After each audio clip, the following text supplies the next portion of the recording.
जमीन पर इंसानों से पहले अल्लाह की एक मखलूकन रहती थी जिसे जिन्नात कहा जाता है। जब जिन्नातों ने जमीन पर फसाद, खुराफात और गुनाह के काम बढ़ा दिए तो अल्लाह ताला ने फरिश्तों को हुक्म दिया कि इस फसाद को खत्म कर दिया जाए। अल्लाह के हुक्म से फरिश्तों ने जमीन पर मौजूद तमाम जिन्नातों को खत्म कर दिया, लेकिन उन्हीं में से एक जिन्न का बच्चा जमीन पर बच गया। वह अकेला था, डरा हुआ था और रो रहा था। उस बच्चे का नाम एजाजील था। फरिश्तों ने उसका रोना सुना और अल्लाह की बारगाह में अर्ज किया, मौला, जिन्नात का एक बच्चा जमीन पर रो रहा है, आपका क्या हुक्म है? अल्लाह ताला ने फरिश्तों से फरमाया, इसे उठा लाओ और इसे तुम लोग तालीम दो।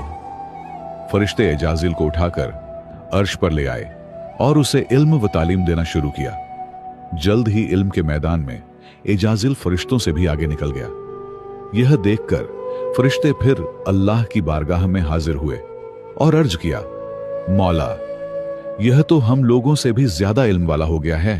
यह सुनकर अल्लाह ताला ने फरिश्तों से फरमाया, अगर ऐसी बात है तो तुम इससे तालीम हासिल करो। एजाजील के लिए एक खूबसूरत झूला बनाया गया। वह उसी झूले पर बैठकर फरिश्तों को इल्म सिखाने लगा।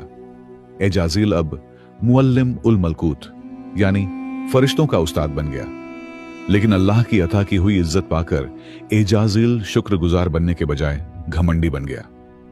इसी दौरान अल्लाह ताला ने जमीन पर अपना खलीफा बनाने का फैसला किया। खलीफा ए अव्वल यानी हजरत आदम अलैहिस्सलाम को वजूद में लाने के बाद अल्लाह ने फरिश्तों के साथ साथ एजाजील को भी हजरत आदम को सजदा करने का हुक्म दिया। फरिश्तों ने अल्लाह का हुक्म मानते हुए हजरत आदम को सजदा कर लिया, लेकिन एजाजील अपने इल्म और इबादत के घमंड में बोला, मैं आग से बना हूं और आदम मिट्टी से बना है।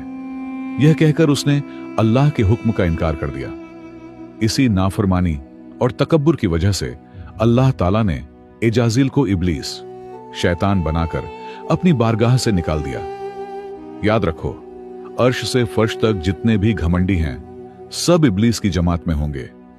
इसलिए अल्लाह का शुक्र गुजार करो, क्योंकि हर अहंकारी का अंजाम बेहद